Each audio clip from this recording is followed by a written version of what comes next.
Hello my dear friends, एक बार फिर से स्वागत है आपका आपके अपने यूट्यूब चैनल में। आज के इस वीडियो में हम बात करने वाले हैं रोजेज़ी के बारे में।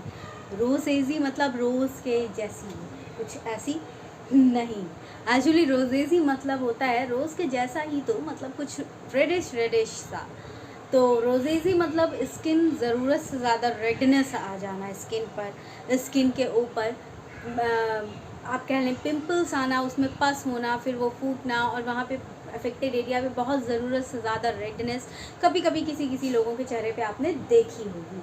तो इसलिए रोजेज़ी यानी कि रोज़ के जैसी। तो चलिए जान लेते हैं ये रोजेज़ी क्या होता है, कैसे होता है और ये कितने टाइप का होता है। देखिए, सबसे पहले तो बता दूँ कि रोजेज़ी जो होता है ये मिडिल एज वूमन में, या आप ये कह लीजिए जो ओल्डर एज वूमन होती हैं उनमें ये बीमारी होने की ज़्यादा संभावना रहती है। होता ये दोनों ही टाइप के लोगों में है, गोरे लोगों में भी और सांवले लोगों में भी, ठीक है। लेकिन गोरे लोगों में रेडनेस काफ़ी ज़्यादा दिखने लगती है, लेकिन जो डार्क स्किन पीपल्स होते हैं उनमें रेडनेस उतनी दिखती नहीं है, तो लोग अक्सर उसको अवॉइड कर जाते हैं। तो कहने का मतलब रेडनेस हो कि नहीं हो, रोजेज़ी एक समस्या है स्किन रिलेटेड और जिसके बारे में सबको पता होना चाहिए, क्योंकि अक्सर ये हम देख करके भी नज़रअंदाज कर जाते हैं। तो सबसे पहले मैं देखूंगी कि रोजेज़ी कितने टाइप के होते हैं। तो चलिए आपको बताते हैं रोजेज़ी कितने टाइप के होते हैं। तो देखिए, सबसे पहला जो हमें इसमें पढ़ना देखना है वो है सबसे पहला टाइप एराइडेमा टोटलेंजाइटेक्टिक रोजेज़ी, ठीक है। एराइडेमा टोटलेंजाइटेक्टिक रोजेज़ी, ये क्या होता है? इतना बड़ा नाम है तो बड़ी चीज़ भी होती है। देखिए क्या होता है कि जो स्किन के नीचे छोटे छोटे ब्लड वेसल्स होते हैं, जिसकी वजह से हमारी स्किन में ब्लड फ्लो बना रहता है, ये ब्लड वेसल्स क्या होते हैं, बहुत बड़े हो जाते हैं और स्किन के ऊपर दिखने लगता है स्पाइडर वेन्स जैसा, जैसा मैंने वेरिकोज वेन्स में भी बताया था, जिसका लिंक मैं डिस्क्रिप्शन में शेयर कर दूंगी, आप वहाँ से देख सकते हैं। तो स्किन के नीचे जो छोटे ब्लड वेसल्स हैं वो बड़े हो जाते हैं, विजिबल हो जाते हैं और आपको स्पाइडर वेन्स की जैसे दिखना शुरू हो जाता है। तो ये इस कंडीशन में फिर उसके बाद इसमें क्या होता है कि सिम्टम्स आता है और चला जाता है, आता जाता रहता है, और जो रेडनेस होती है वो बहुत ही लंबे समय तक बनी रहती है। तो ये होता है। फिर उसके बाद जो अगला है वो है पॉपुलोपस्ट्यूलर रोजेज़ी। पॉपुलोपस्ट्यूलर मतलब पस है, इस मतलब इस तरह के जो रोजेज़ी की जो कंडीशन होते हैं, इसमें इस चेहरे के ऊपर वाइट कलर के पिंपल्स आ जाते हैं, उसमें पस भरा हुआ होता है, ठीक है, वाइट हेयर्स होते हैं उसमें। फिर फाइमेटस रोजेज़ी, फाइमेटस रोजेज़ी की अगर बात करूँ तो इसमें क्या होता है, स्किन धीरे धीरे करके पतली होनी शुरू हो जाती है और स्कार्ड लगती है, मतलब ऐसा लगता है फटा हुआ है कुछ, तो अलग सा उधड़ी सी दिखने लगती है। और ये जनरली नोज़ में अफेक्ट करती है, नोज़ के ऊपर या उसके आसपास की स्किन में, और स्किन हमेशा ऐसा लगेगा जैसे स्वेलिंग आ गई है उसमें।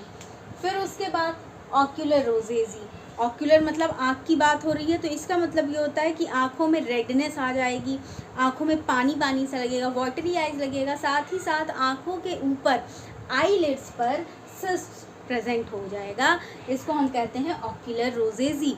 तो ये 4 टाइप के रोजेज़ी हैं जिसको हम हमेशा इग्नोर कर जाते हैं कभी कभी, लेकिन ये चीज़ें अटेंशन मांगती हैं, इसलिए मैंने इसको आप तक पहुंचाने के लिए ये वीडियो आप तक बनाया।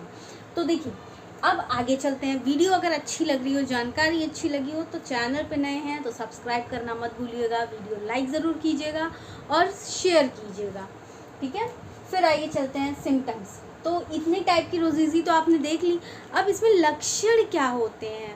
तो देखिए, लक्षण मैं बताऊं तो जैसा कि मैंने पहले ही बताया, जो लोग गोरे होते हैं उसमें इसके लक्षण ज़्यादा दिखाई देते हैं।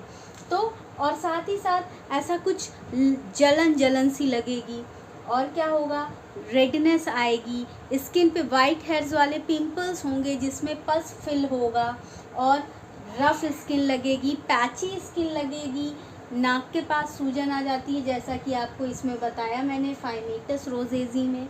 और साथ ही साथ क्या होता है, ब्लड वेसल्स जो स्किन के नीचे वाले होते हैं वो ब्रोकन हो जाते हैं, डैमेज हो जाते हैं, आईलिड्स में भी ब्लड वेसल डैमेज हो जाते हैं, और साथ ही साथ विज़न देखने में भी समस्याएं आने लगती हैं। तो ये होता है रोजेज़ी के लक्षण। देखिए ये टाइप है और टाइप से रिलेटेड ही लक्षण है सारे, तो इसको हमें हमेशा अनदेखा नहीं कर देना है। कभी कभी ऐसा होता है कि आपको रेडनेस आँख से नहीं दिखेगी जैसे डार्क स्किन पीपल्स में, पर एक्चुअली वो कंडीशन रोजेजी की होती है विच रिक्वायर्स स्पेशल अटेंशन।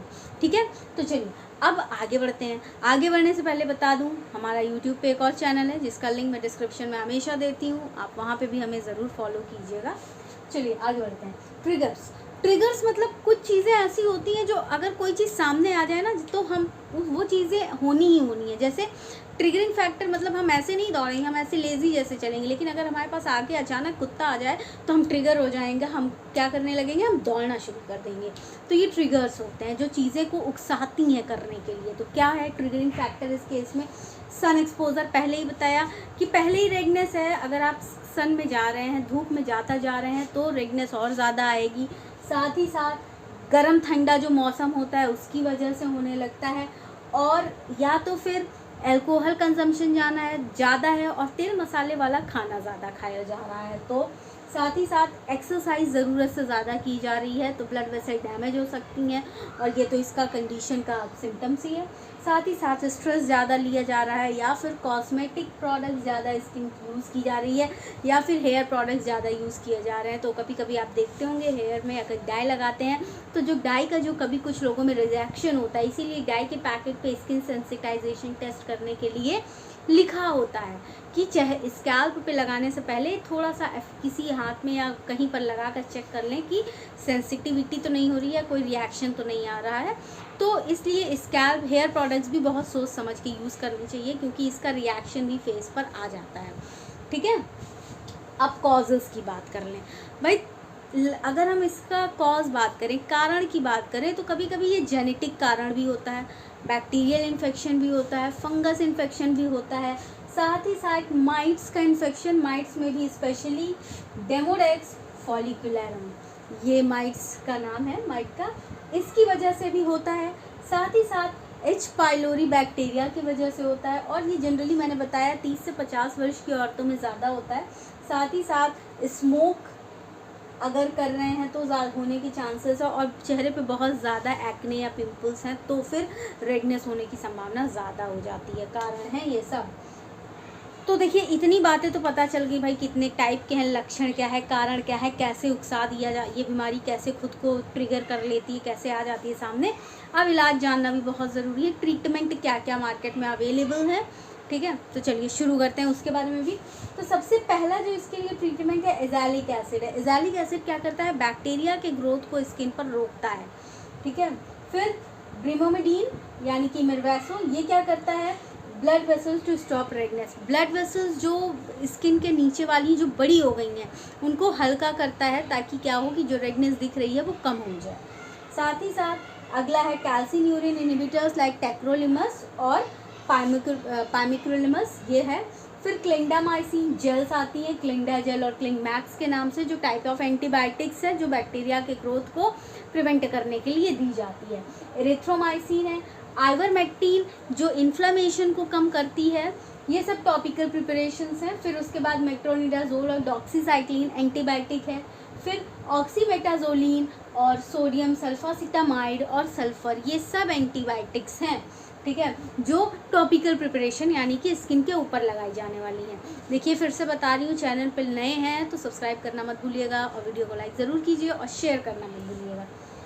अब और टैबलेट्स खाने वाली क्या क्या है अवेलेबल मार्केट में, उसकी बातें कर लें तो सबसे पहला है आइसोट्रेटिनोइन।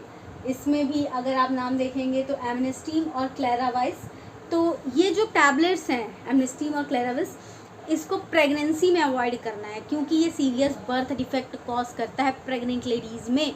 तो अगर प्रेग्नेंट लेडीज़ को ये वाली समस्या है तो डॉक्टर को दिखाएं, उसके बाद ही मेडिकेशन चालू करें।